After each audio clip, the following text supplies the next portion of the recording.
mga kanina, support ako ng channel ni Mrs. Taas Page. Subscribe po, pa-like and share. Maraming salamat po sa inyo lahat, mga kanina. Salamat, Kalina Pra. Thank you po sa pag-subscribe sa kanyang channel. Good evening. Second night na po ni Brother Pa. Ang darling. January 14 na po. Dito po ang team ni Kalinga po. K-Boys. Punta ka mo si Emmy? Dati alam? Punta mo si Emmy dito? Ah, dito ka mo si Jack? Dito po nga na. Ito na rin si. Di ka na doon? Di ka na silip sana?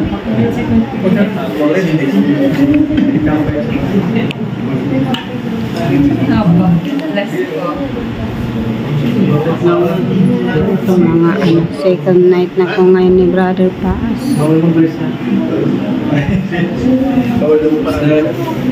Marami po kami. Thank you Kalinga Brad ng Jack. Salamat. Marami po ang Ay, iniwan na tayo. Bawasan na mag-pray sa... Nga eh.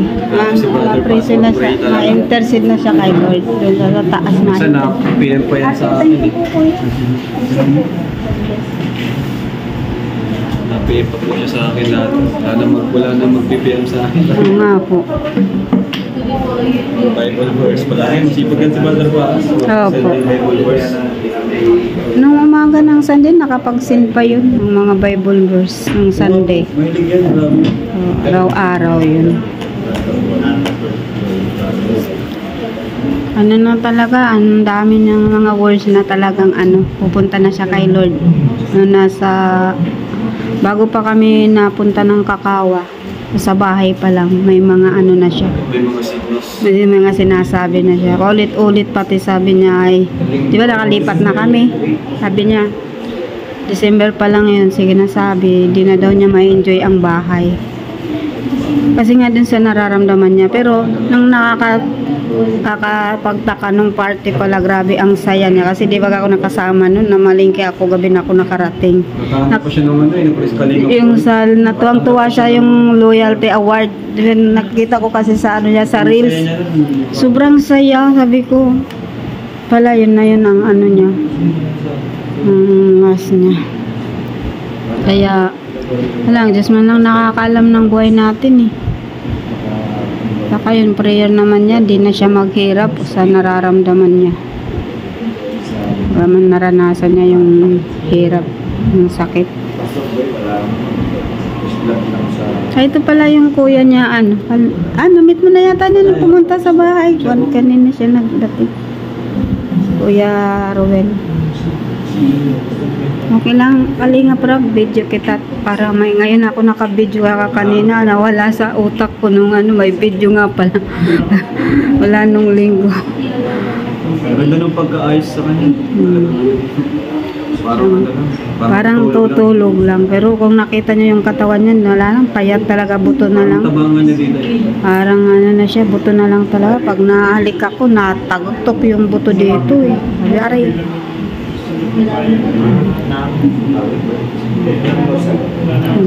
Dito si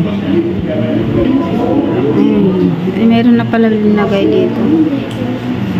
Ngayon ko pa lang na yung discharge ng sa mga namin doon, di pa nga natapos kasi naging ako sa DSW, PCS, so bukas ko pa itutuloy. Laki nung bin, halos 80.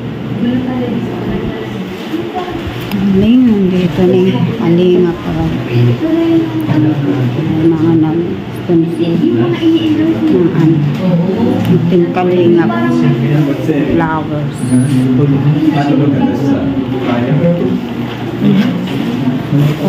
GIL Talisay.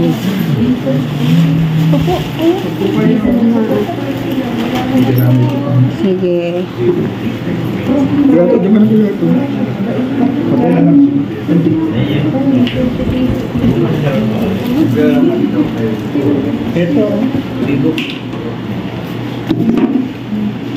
Yan po guys, nandito po ang buong team K-Boys, Ma'am Jack at Kalinga Prab. Ang ilang pastor. Sige na po. Ito ay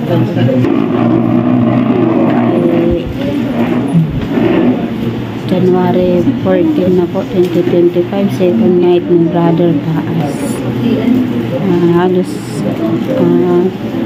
Halos 6 na po ako nakarating, linakad ko yung bin na iniwan namin sa Kakao. Di pa nga po tapos, bukas pa itutuloy ko.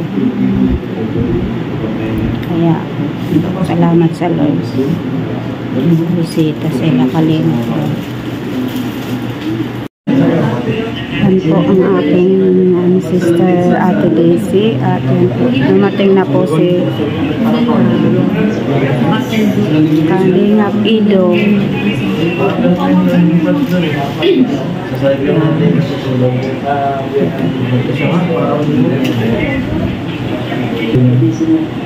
At si Ma'am Jack. Hi mga brothers, shout out. Condolence po, Mrs. Paas. Salamat. Ano sasabi mo kay brothers? Hindi na namin nakita sa bahay. Hindi ako kayo sa bahay. Hindi na nakapag-scout ng mga Hanggang doon na lang. Dapat yung na-scout kami yan. Sobrang liblib. Ibang klase rin na-scout namin, brother. Hindi kaya puntahan mas na mas. Oo nga. Yung doon baga sa ano? Sa lampas pa yun. Baka kayo po na. Yung natin yung bike yung isa. Siya. Doon yun, yung papunta baga sa amin. Tapos sa pinakadulo, dugungan sa pinakadulo na yun. Nasa ano pa ng pagtangkad, sabayan nyo yung kansyari. Ano man nasasabi mo Kalinga Pedro? Ano man nasasabi mo kay Brother Paa sa pagsasama na? Nung nakasama mo man ng sa pag-charity si Brother. Gusto talaga niya sumama sa akin kahit mahirap kahit pinupunta. Yung score namin binigay sa akin ni Brother, sobrang liblib talaga, ibang klase. Nagmamotor kami, hindi na talaga, hindi kaya puntahan basta-basta. Sobrang putik ng daan, hindi na alam kung saan ang daan. Nagkakanreligaw kami kung saan mapunta. Pero grabe ang tiyaga mo nun ha. Parang ano na nga daw, talaga yung ibang klase sa mas matyaga talaga. Wala siyang arte pagka nasama sa walang arte talaga. Kahit anong bilo, kailan na siya kainin, kahit anong pagulawin. Talagang hindi siya pagmano. Sa lahat ng bagay, matyaga talaga yan si Darling na mga ginagawa. Kaya hindi na audit yan eh. Hirap kasi po ng panahon dito. Lagi pati maulan at maputi. Kaya na audit. Kung nag-ano man siya, nanghina na siya. Makaramdam na ng nanakit sa sikmura. Kaya sa akin. Tanda ko, binigyan ko pa siya ng kanila. Nung raven natin na yung bahan niya ni Kuya Trox. Bigyan ko pa siya ng pera pang panagabay. Kasi naakit niya ako na mag-scout ako kami. Miss na nga din niya mag-scout. Kaso sama parang sa pagaling ka mo. ayaw ko man pati siyang payagan na Kuya Pal kasi nga mahina pa katawan. Pero ano na siya, gustong gusto niya. Wala na eh. Sabi ko nga kung pag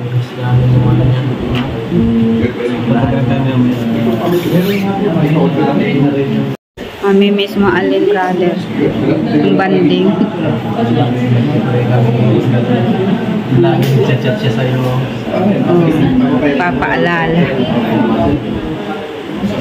Marami lang, mag-ibisig ka po nung umato niya, ano ka na Bible verse. Doon ka na lang nabasa. Pag di ka na mabuklat ng Bible, doon ka na mabasa. Salamat kay Kalinga Pedro. na nakadalaw kay Brother Paas. Maraming mga memories na iniwan. Mga ginawa naman natin na yan ay hindi nawalan ng kabuluhan sa harapan ng Lord. Ikaw, Mang Hello, ano sabi mo ni Brother kasi 1TV? Pares po yung sa umaga may Bible verse na rin. Pagkatrip po sa Brother Paas, sa amin. Sa ligan po natin na kasama ng pasagal. Para po nagpipito po sa apos nito yung pagbuwag na din po na kasama sa apos. Nakikita ko nga pagkasama kayo ay grabe ang enjoy nyo talaga eh. Nakakawala ng stress. Yung ilan. Tanda ko yun. Simula pa lang kami. Agad kahit hindi niya na-approach siya po sila. Tatanong-tanong ka ng mga ano. Tapos, tanda ko, pinag-pray niya agad ako kahit nakita niya na sa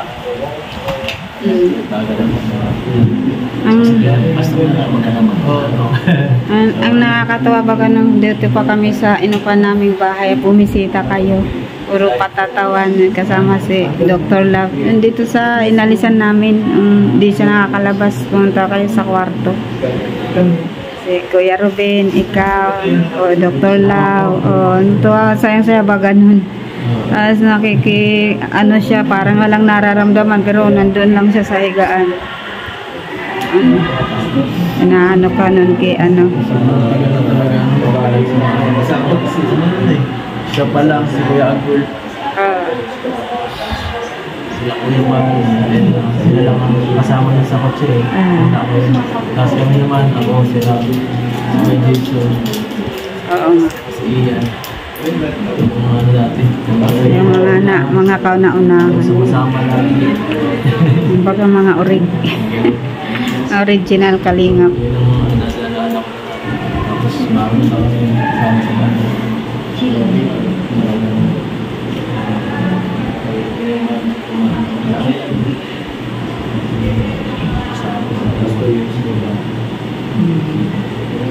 Pero mas okay na yun na ano kasi yan naman ayaw talaga niya magpa-opera kaya gusto siguro niya pumunta talaga kay Lord.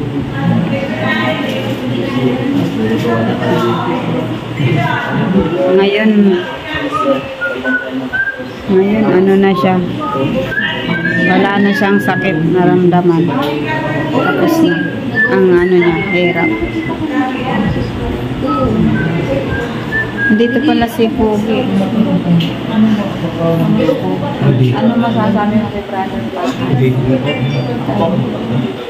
Hindi, si Brother Pastor, nung unang salta ko sa Lighthouse, siya po yung nag-askat sa akin. Siya po yung nagsabi sa akin kay Kuya Van na kasi pasukan doon sa loob si Kuya Van. Tapos pinasok ko si Kuya Van doon sa loob, inailot ko.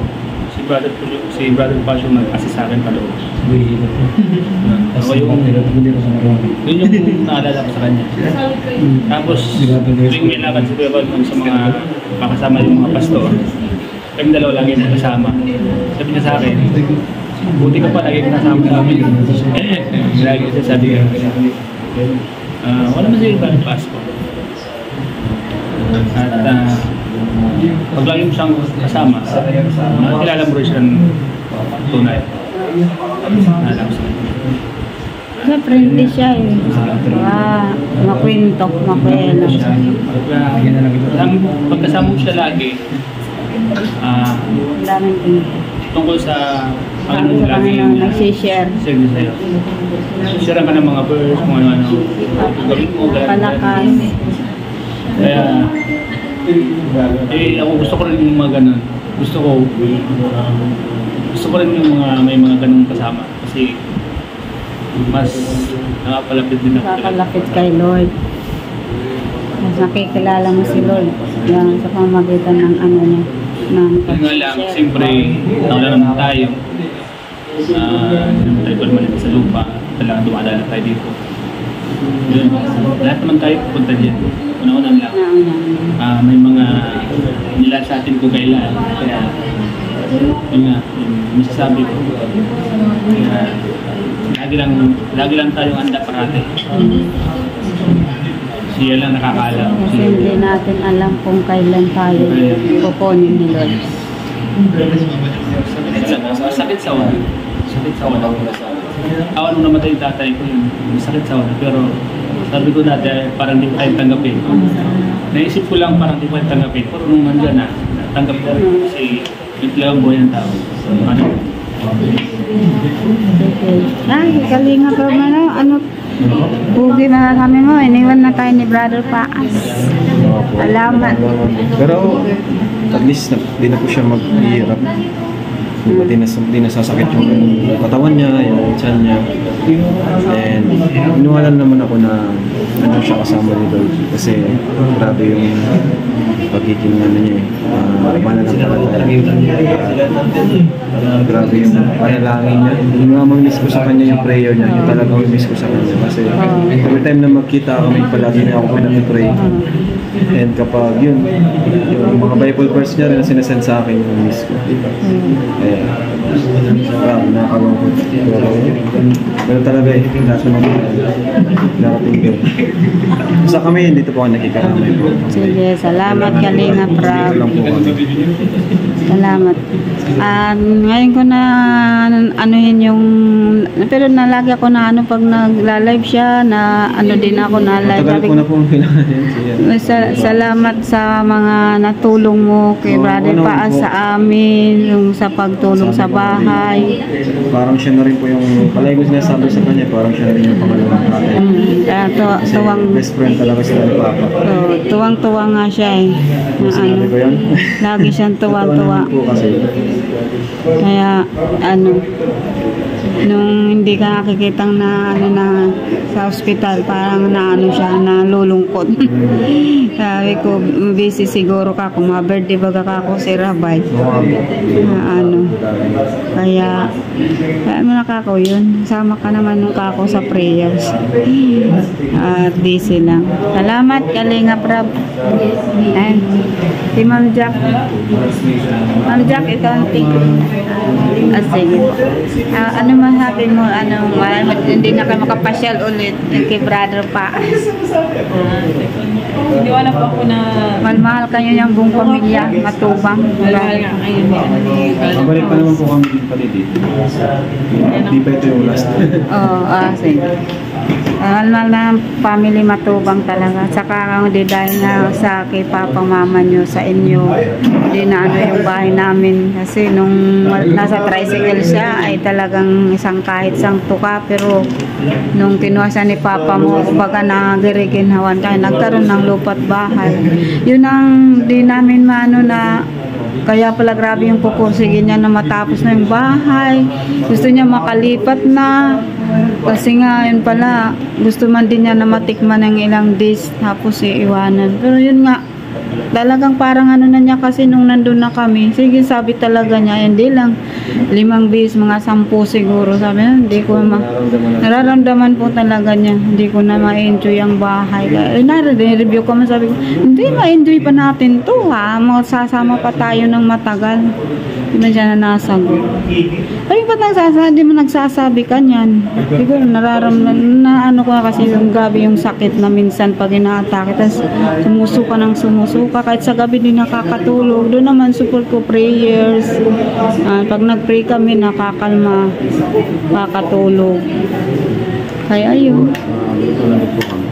Salamat Kalinga Prab sa pakikiramay, Ma'am Jack. Salamat Kalinga Prab. Kalinga, Ma'am Jack. Salamat Kalinga Pido. Salamat po. Ano na po ang mga team Kalinga. Kalinga. Kalinga. Salamat po sa inyong lahat. Opo. Ay, thank you po. Opo. Salamat po sa inyo pong lahat. God bless. Kalingap Ido. Yan po guys. Pauwi na po ang K-Boys. Pangunguna ni Kalingap Prab at Ma'am Jack at Tubang family po.